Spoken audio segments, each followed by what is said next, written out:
There comes a point in your life when you stop explaining yourself. You stop answering every call. You stop forcing conversations.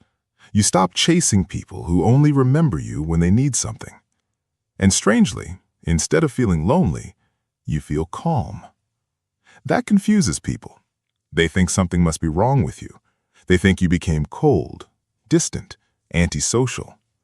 But they don't understand what really happened. You didn't suddenly stop caring. You just became tired. Tired of carrying relationships that only drained you. Tired of being available for everyone while nobody was truly there for you. Tired of giving your energy to people who treated your kindness like an unlimited resource. You were not always this way. There was a version of you that tried very hard to keep people close. You were the one who listened for hours, the one who checked on everyone, the one who tried to fix problems and keep peace between people. You kept showing up again and again, even when you were emotionally exhausted yourself. And slowly, something inside you changed. One day, you ignored the message. You let the phone ring. You stopped explaining. And for the first time in a very long time, your mind became quiet. That silence felt peaceful, not empty, not lonely, peaceful. And that is the moment many people begin cutting others off, not because they hate people, but because their nervous system becomes overwhelmed. Psychology explains this very clearly. When your mind experiences too much emotional stress for too long, it starts protecting you automatically. Your brain learns that certain people, certain conversations, certain environments are emotionally expensive. So it creates distance, not as punishment, as protection. You are not broken for needing space. Your mind is trying to survive. For many people, this pattern starts much earlier than adulthood.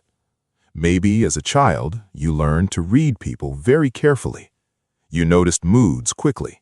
You sensed tension before anyone spoke. You knew someone was angry just by the way they opened a door. You became emotionally alert because you had to. You learned that closeness could also mean stress, conflict, disappointment, emotional instability. So your brain adapted. You became independent, careful, guarded. And now, as an adult, whenever someone starts bringing chaos into your life, something inside you immediately pulls away. Not because you are cruel, but because your mind remembers how exhausting unstable people can be. But here is the important part. There is a difference between protecting your peace and completely shutting down emotionally. Healthy distance is not the same as emotional isolation. Some people truly drain your energy. Some people only appear when they need something. Some people create stress every time they enter your life. Some people constantly cross your boundaries and expect you to tolerate it. Walking away from those people is not selfish. It is self-respect. And deep down, you usually know the difference. When you cut someone off and immediately feel relief, your body is telling you something important. Peace is information. Your nervous system recognizes safety long before your mind explains it. Another reason you cut people off is because you started seeing patterns clearly. You notice things most people ignore.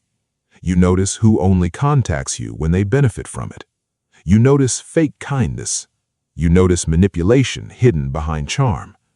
And after enough experiences, your mind stops giving endless chances. Not because you became negative, because you became aware. People call this being too sensitive, but often it is simply pattern recognition built from experience. Your brain learned to recognize emotional danger early. So now, when someone shows you unhealthy behavior, your instincts react quickly. You no longer wait for the damage to become permanent. You leave earlier. And despite what society says, being alone is not always loneliness. There's a huge difference between loneliness and solitude. Loneliness feels painful because you crave connection you do not have. But solitude feels peaceful because you finally escaped constant emotional noise. When your phone is quiet now, it does not feel depressing. It feels restful.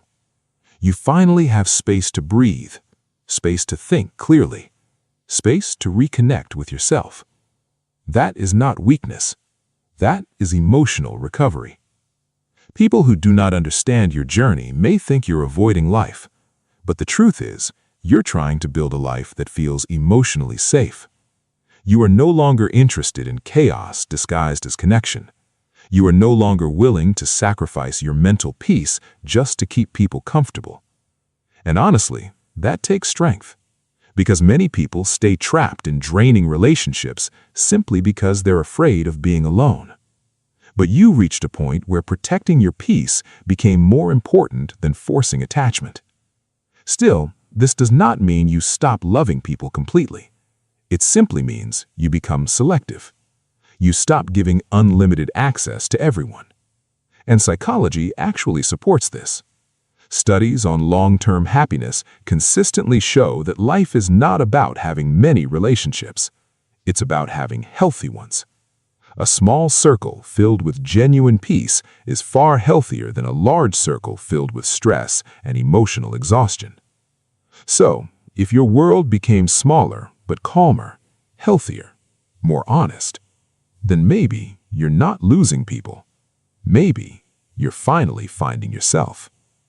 And if this story feels personal to you, I want you to remember something clearly. You are not heartless.